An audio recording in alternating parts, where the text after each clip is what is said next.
எல்லாரும் சௌக்கியமா? உலகின் மிக விலை உயர்ந்த பொருள் என்ன தெரியுமா? Anti matter. தங்கம், வைரம், பிளாட்டினம் ஆகியவற்றை விட விலை உயர்ந்த ஒரு பொருள் உலகில் உள்ளது. அதன் பெயர் ஆன்டி மேட்டர். ஆன்டி மேட்டர் என்பது சாதாரண பொருளின் எதிர் வடிவம். உதாரணமாக, எலக்ட்ரானுக்கு எதிராக பாசிட்ரான் என்ற துகள் உள்ளது. இது எலக்ட்ரானைப் போலவே இருக்கும், ஆனால் நேர்மறை மின்சுமையை கொண்டிருக்கும். பிரபஞ்சம் உருவான பிக் பேங் நிகழ்வின் போது பொருளும் ஆன்டிமேட்டரும் சம அளவில் உருவாகியதாக விஞ்ஞானிகள் நம்புகின்றனர்.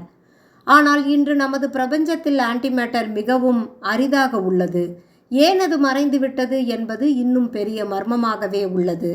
ஆன்டிமேட்டர் சாதாரண பொருளை தொட்டவுடன் இரண்டும் அழிந்து மிகப்பெரிய அளவில் ஆற்றலை வெளியிடும். இதை அனைலேஷன் என்று அழைக்கிறார்கள். இதனால் ஆன்டிமேட்டரை உருவாக்கவும் சேமிக்கவும் மிகவும் கடினம். உலகின் மிகப்பெரிய துகள் ஆராய்ச்சி மையமான CERN, அதாவது கவுன்சில் யூரோப்பியன் ரிசர்ச் நியூக்ளியர், மிக சிறிய அளவில்தான் இதனை உருவாக்க முடிகிறது என்கிறார்கள். அதனால்தான் வெறும் 1 கிராம் ஆன்டிமேட்டரின் மதிப்பு பல $1 டிரில்லியன் என மதிப்பிடப்படுகிறது. ஆனால் ஒரு கேள்வி இன்னும் விடையின்றி உள்ளது. பிரபஞ்சத்தில் ஆன்டிமேட்டர் எங்கே போனது? அந்த மர்மத்தை விஞ்ஞானிகள் இன்றும் தேடி வருகின்றனர்.